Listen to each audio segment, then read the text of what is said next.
मेरे प्यारे देशवासियों, नमस्कार। मन की बात का ये 91वां एपिसोड है। हम लोगों ने पहले इतनी सारी बातें की है, अलग अलग विषयों पर अपनी बात साझा की है, लेकिन इस बार मन की बात बहुत खास है। इसका कारण है इस बार का स्वतंत्रता दिवस, जब भारत अपनी आजादी के 75 वर्ष पूरे करेगा। हम सभी बहुत अद्भुत और ऐतिहासिक पल के गवाह बनने जा रहे हैं। ईश्वर ने ये हमें बहुत बड़ा सौभाग्य दिया है। आप भी सोचिए, अगर हम गुलामी के दौर में पैदा हुए होते तो इस दिन की कल्पना हमारे लिए कैसी होती। गुलामी से मुक्ति की वो तड़प, पराधीनता की बेड़ियों से आजादी की वो बेचैनी कितनी बड़ी रही होगी। वो दिन जब हम हर दिन लाखों लाख देशवासियों को आजादी के लिए लड़ते, जूझते, बलिदान देते देख रहे होते। जब हम हर सुबह इस सपने के साथ जग रहे होते कि मेरा हिंदुस्तान कब आजाद होगा, और हो सकता है हमारे जीवन में वो भी दिन आता जब वंदे मातरम और भारत मां की जय बोलते हुए हम आने वाली पीढ़ियों के लिए अपना जीवन समर्पित कर देते, जवानी खपा देते। साथियों, 31 जुलाई यानी आज ही के दिन हम सभी देशवासी शहीद उधम सिंह जी की शहादत को नमन करते हैं। मैं से अन्य सभी महान क्रांतिकारियों को अपनी विनम्र श्रद्धांजलि अर्पित करता हूं, जिन्होंने देश के लिए अपना सर्वस्व न्योछावर कर दिया। साथियों, मुझे ये देखकर बहुत खुशी होती है कि आजादी का अमृत महोत्सव एक जन आंदोलन का रूप ले रहा है। सभी क्षेत्रों और समाज के हर वर्ग के लोग इससे जुड़े अलग अलग कार्यक्रमों में हिस्सा ले रहे हैं। ऐसे ही एक कार्यक्रम इस महीने की शुरुआत में मेघालय में हुआ। मेघालय के बहादुर योद्धा यू टिरोत सिंह जी की पुण्यतिथि पर लोगों ने उन्हें याद किया। टिरोत सिंह जी ने खासी हिल्स पर नियंत्रण करने और वहां की संस्कृति पर प्रहार करने की अंग्रेजों की साजिश का जमकर विरोध किया था। इस कार्यक्रम में बहुत सारे कलाकारों ने सुंदर प्रस्तुतियां दी, इतिहास को जिंदा कर दिया। इसमें एक कार्निवल का आयोजन भी किया गया, जिसमें मेघालय की महान संस्कृति को बड़े ही खूबसूरत तरीके से दर्शाया गया। अब से कुछ हफ्ते पहले कर्नाटका में अमृता भारती कन्नडार्थी नाम का एक अनूठा अभियान भी चलाया गया। इसमें राज्य की 75 जगहों पर आजादी के अमृत महोत्सव से जुड़े बड़े भव्य कार्यक्रम आयोजित किए गए।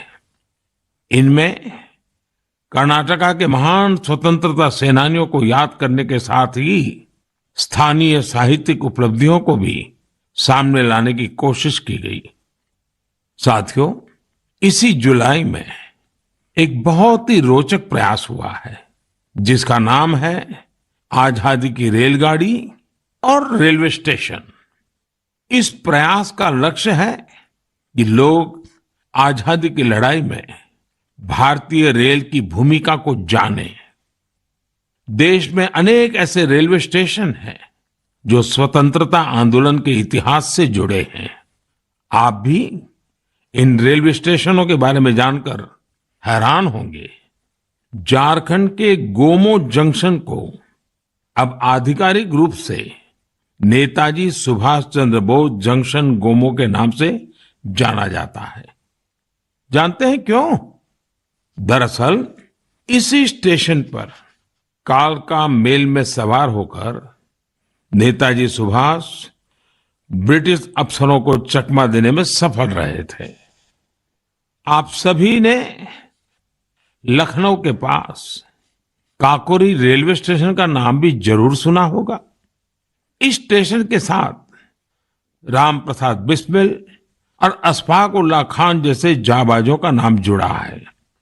यहाँ ट्रेन से जा रहे अंग्रेजों के खजाने को लूटकर वीर क्रांतिकारियों ने अंग्रेजों को अपनी ताकत का परिचय करा दिया था। आप जब कभी तमिलनाडु के लोगों से बात करेंगे तो आपको थूथुकुडी जिले के वांची मणियाच्ची जंक्शन के बारे में जानने को मिलेगा। ये स्टेशन तमिल स्वतंत्रता सेनानी वांची नाथन जी के नाम पर है। ये वही स्थान है जहां 25 साल के युवा वांची ने ब्रिटिश कलेक्टर को उसके किए की सजा दी थी। साथियों, ये लिस्ट काफी लंबी है। देश भर के 24 राज्यों में फैले ऐसे 75 रेलवे स्टेशनों की पहचान की गई है। इन 75 स्टेशन को बहुत ही खूबसूरती से सजाया जा रहा है। इनमें कई तरह के कार्यक्रमों का भी आयोजन हो रहा है। आपको भी समय निकालकर अपने पास के ऐसे ऐतिहासिक स्टेशन पर जरूर जाना चाहिए।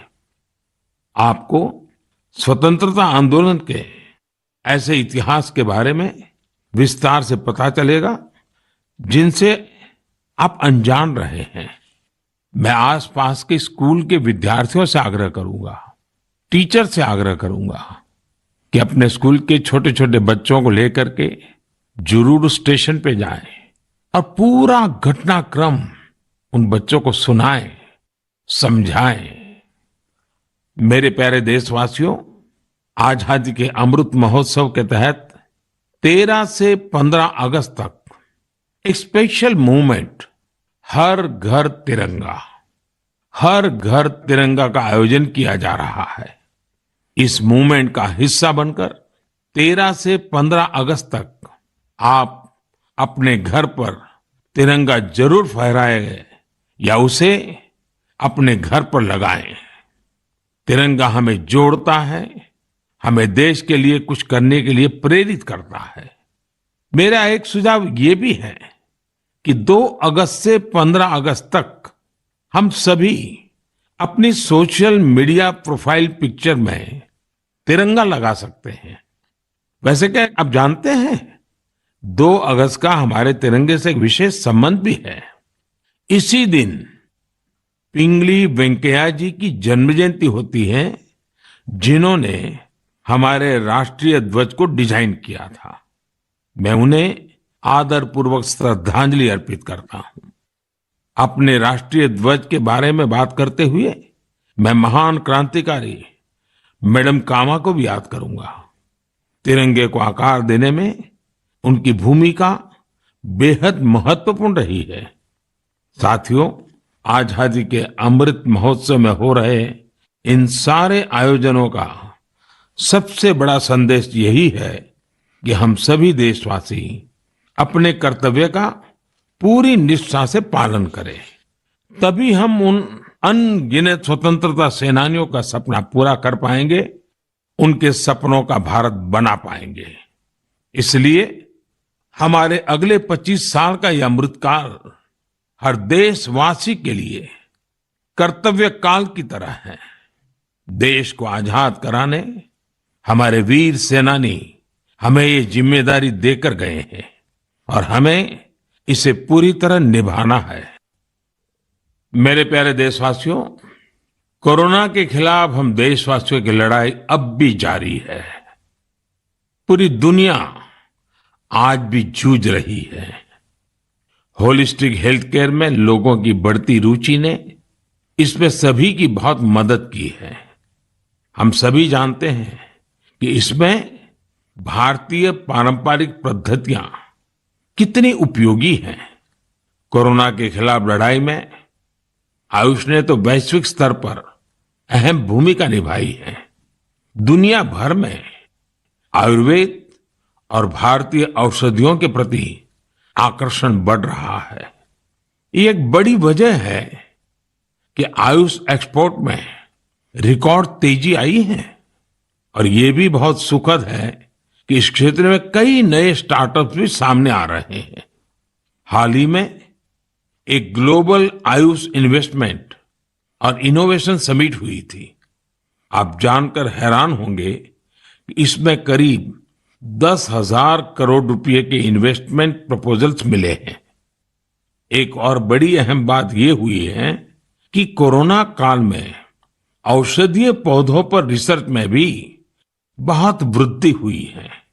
इस बारे में बहुत सी रिसर्च स्टडीज पब्लिश हो रही हैं। निश्चित रूप से एक अच्छी शुरुआत है।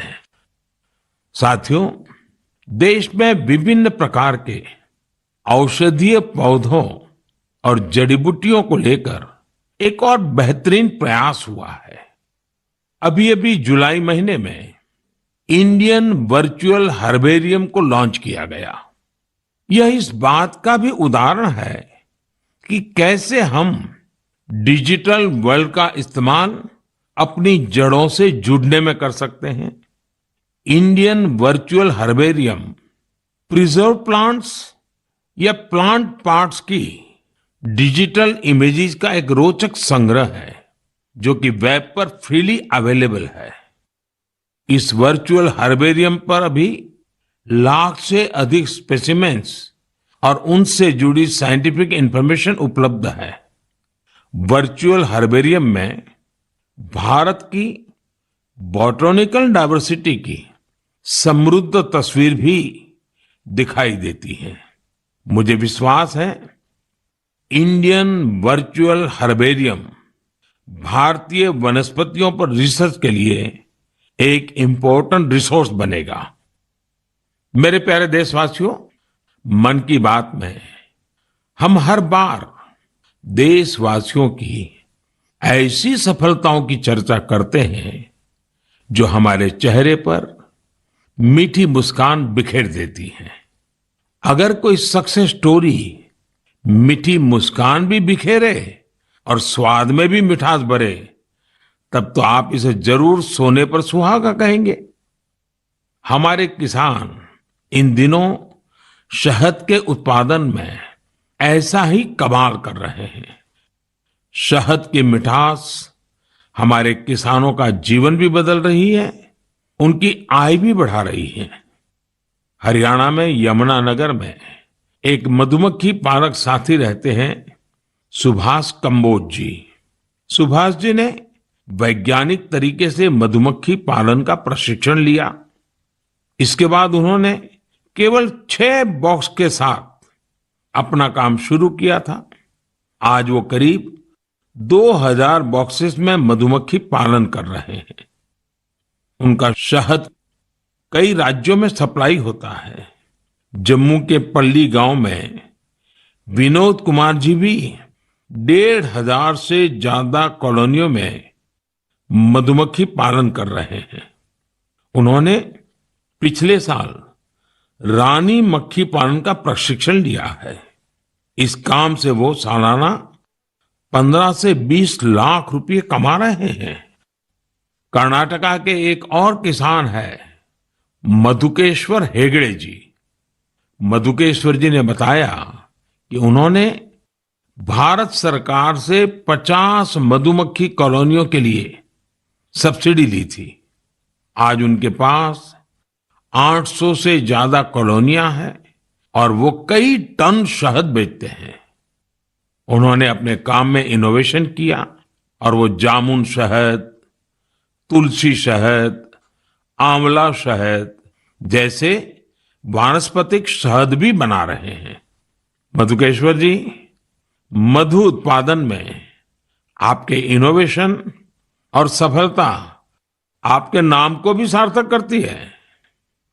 साथियों, आप सब जानते हैं कि शहद को हमारे पारंपरिक स्वास्थ्य विज्ञान में कितना महत्व दिया गया है।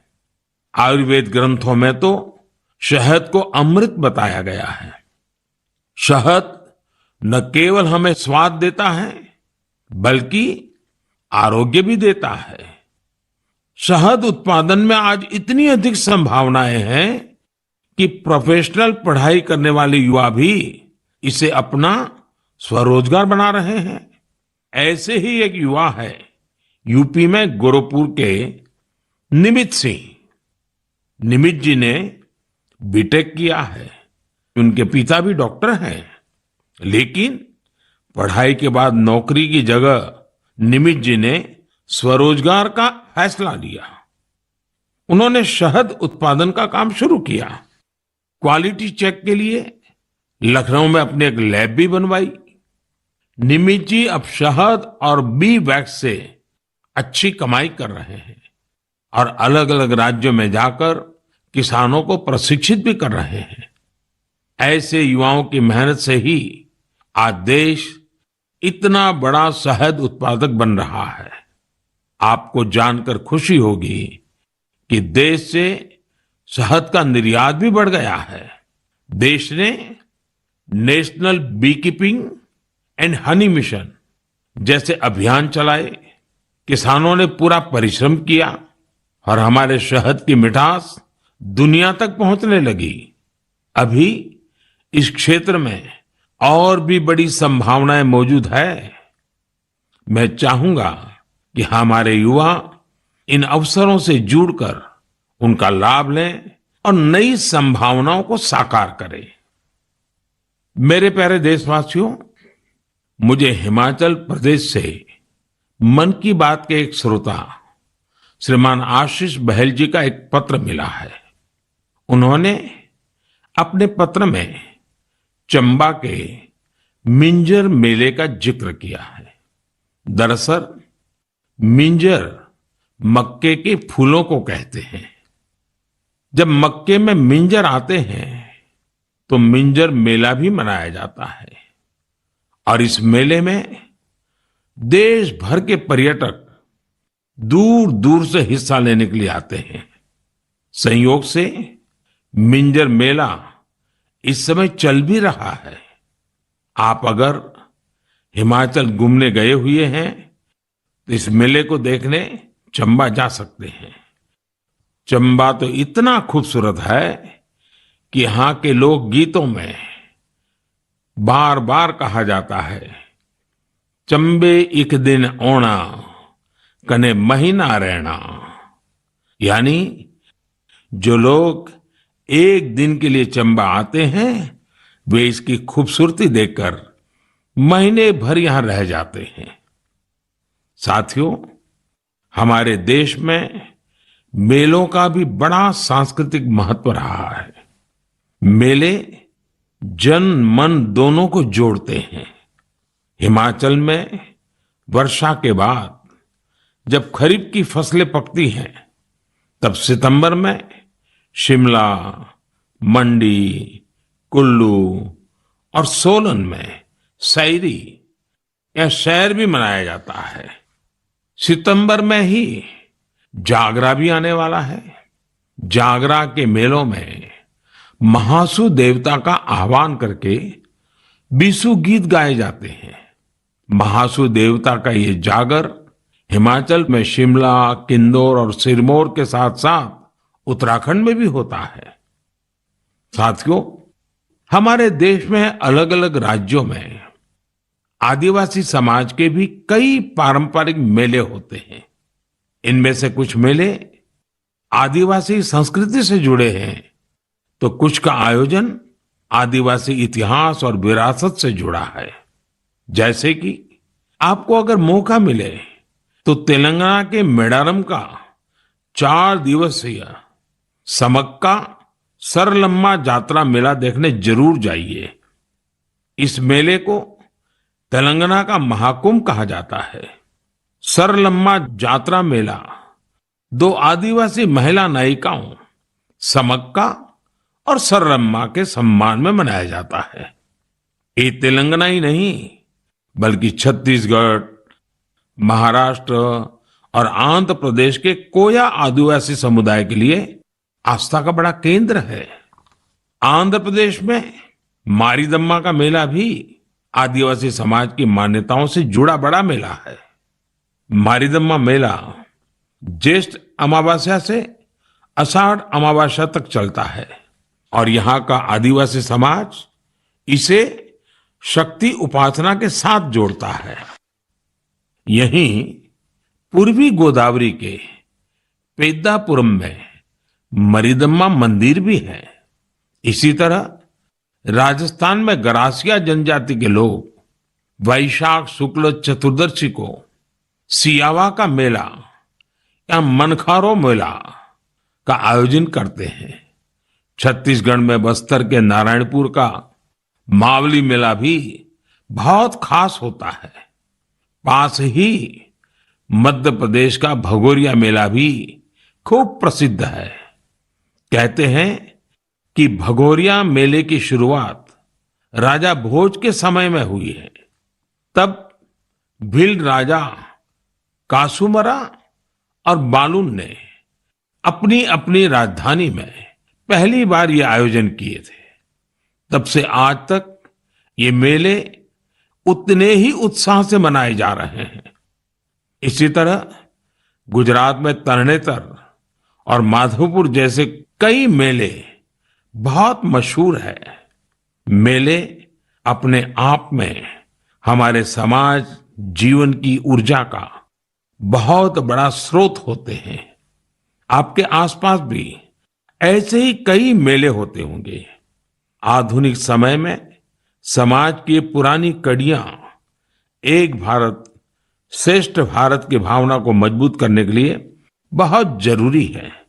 हमारे युवाओं को इनसे जरूर जुड़ना चाहिए। और आप जब भी ऐसे मेलों में जाएं, वहां की तस्वीरें सोशल मीडिया पर भी शेयर करें। आप चाहें तो किसी खास हैशटैग का भी इस्तेमाल कर सकते हैं। इससे उन मेलों के बारे में दूसरे लोग भी जानेंगे। आप कल्चर मिनिस्ट्री की वेबसाइट पर भी तस्वीरें अपलोड कर सकते हैं। अगले कुछ दिन में कल्चर मिनिस्ट्री एक कंपटीशन भी शुरू करने जा रही है, जहां मेलों की सबसे अच्छी तस्वीरें भेजने वालों को इनाम भी दिया जाएगा। तो फिर देर नहीं कीजिए, मेलों में घूमिए, उनकी तस्वीरें साझा करिए और हो सकता है आपको इसका इनाम भी मिल जाए। मेरे प्यारे देशवासियों, आपको ध्यान होगा मन की बात के एक एपिसोड में मैंने कहा था कि भारत के पास टॉयज एक्सपोर्ट्स में पावर हाउस बनने की पूरी क्षमता है। मैंने स्पोर्ट्स और गेम्स में भारत की समृद्ध विरासत की खास तौर पर चर्चा की थी। भारत के स्थानीय खिलौने परंपरा और प्रकृति दोनों के अनुरूप होते हैं, इको फ्रेंडली होते हैं। मैं आज आपके साथ भारतीय खिलौनों की सफलता को शेयर करना चाहता हूं। हमारे यंगस्टर्स, स्टार्टअप्स और एंटरप्रेन्योर्स के बूते हमारी टॉय इंडस्ट्री ने जो कर दिखाया है, जो सफलताएं हासिल की है, उसकी किसी ने कल्पना भी नहीं की होगी।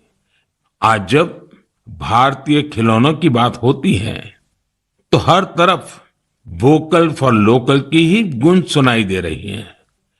आपको ये जानकर भी अच्छा लगेगा कि भारत में अब विदेश से आने वाले खिलौनों की संख्या लगातार कम हो रही है। पहले जहां 3,000 करोड़ रुपए से ज्यादा के खिलौने बाहर से आते थे, वहीं अब इनका आयात 70% तक घट गया है। और खुशी की बात यह कि इसी दौरान भारत ने 2,600 करोड़ रुपए से अधिक के खिलौनों को विदेशों में निर्यात किया है, जबकि पहले 300-400 करोड़ रुपए के खिलौने ही भारत से बाहर जाते थे। और आप तो जानते ही हैं कि ये सब कोरोना काल में हुआ है। भारत के टॉय सेक्टर ने खुद को ट्रांसफॉर्म करके दिखा दिया है। इंडियन मैन्युफैक्चरर्स अब इंडियन माइथोलॉजी, हिस्ट्री और कल्चर पर आधारित खिलौने बना रहे हैं। देश में जगह जगह खिलौने के जो क्लस्टर्स हैं, खिलौने बनाने वाले जो छोटे छोटे उद्यमी हैं, उन्हें इसका बहुत लाभ हो रहा है। इन छोटे उद्यमियों के बनाए खिलौने अब दुनिया भर में जा रहे हैं। भारत के खिलौना निर्माता विश्व के प्रमुख ग्लोबल टॉय ब्रांड्स के साथ मिलकर भी काम कर रहे हैं। मुझे ये भी बड़ा अच्छा लगा कि हमारा स्टार्टअप सेक्टर भी खिलौनों की दुनिया पर पूरा ध्यान दे रहा है। वे इस क्षेत्र में कई मजेदार चीजें भी कर रहे हैं। बेंगलुरु में शूमी टॉय नाम का स्टार्टअप इको फ्रेंडली खिलौनों पर फोकस कर रहा है।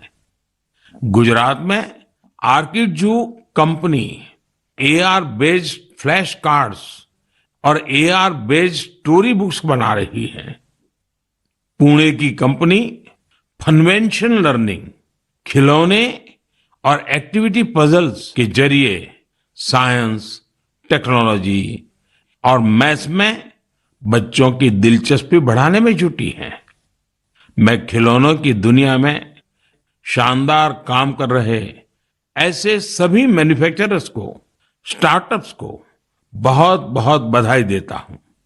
आइए हम सब मिलकर भारतीय खिलौनों को दुनिया भर में और अधिक लोकप्रिय बनाएं। इसके साथ ही मैं अभिभावकों से भी आग्रह करना चाहूंगा कि वे अधिक से अधिक भारतीय खिलौने, पजल्स और गेम्स खरीदें। साथियों, क्लासरूम हो या खेल का मैदान, आज हमारे युवा हर क्षेत्र में देश को गौरवान्वित कर रहे हैं।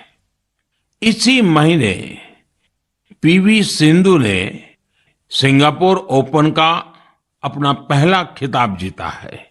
नीरज चोपड़ा ने भी अपने बेहतरीन प्रदर्शन को जारी रखते हुए वर्ल्ड एथलेटिक चैंपियनशिप में देश के लिए सिल्वर मेडल जीता है। आयरलैंड पैरा बैडमिंटन इंटरनेशनल में भी हमारे खिलाड़ियों ने 11 पदक जीतकर देश का मान बढ़ाया है। रोम में हुए वर्ल्ड कैडेट रेसलिंग चैंपियनशिप में भी भारतीय खिलाड़ियों ने बेहतरीन प्रदर्शन किया।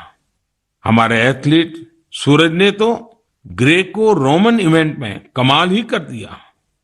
उन्होंने 32 साल के लंबे अंतराल के बाद इस इवेंट में रेसलिंग का गोल्ड मेडल जीता है।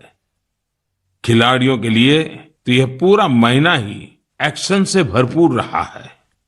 चेन्नई में 44वें चेस ओलंपियाड की मेजबानी करना भी भारत के लिए बड़े ही सम्मान की बात है।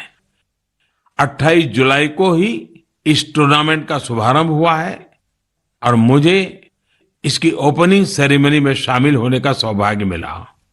उसी दिन यूके में कॉमनवेल्थ गेम्स की भी शुरुआत हुई। युवा जोश से भरा भारतीय दल वहां देश को रिप्रेजेंट कर रहा है। मैं सभी खिलाड़ियों और एथलीट्स को देशवासियों की ओर से शुभकामनाएं देता हूं। मुझे इस बात की भी खुशी है कि Bharat FIFA under 17 women's world cup उसकी भी मेजबानी करने जा रहा है। यह टूर्नामेंट अक्टूबर के आसपास होगा, जो खेलों के प्रति देश की बेटियों का उत्साह बढ़ाएगा। साथियों, कुछ दिन पहले ही देश भर में 10वीं और 12वीं कक्षा के परिणाम भी घोषित हुए हैं। मैं उन सभी स्टूडेंट्स को बधाई देता हूं जिन्होंने अपने कठिन परिश्रम और लगन से सफलता अर्जित की है। महामारी के चलते पिछले 2 साल बेहद चुनौतीपूर्ण रहे हैं। इन परिस्थितियों में भी हमारे युवाओं ने जिस साहस और संयम का परिचय दिया, वह अत्यंत सराहनीय है। मैं सभी के सुनहरे भविष्य की कामना करता हूं। मेरे प्यारे देशवासियों, आज हमने आजादी के 75 साल पर देश की यात्रा के साथ अपनी चर्चा शुरू की थी।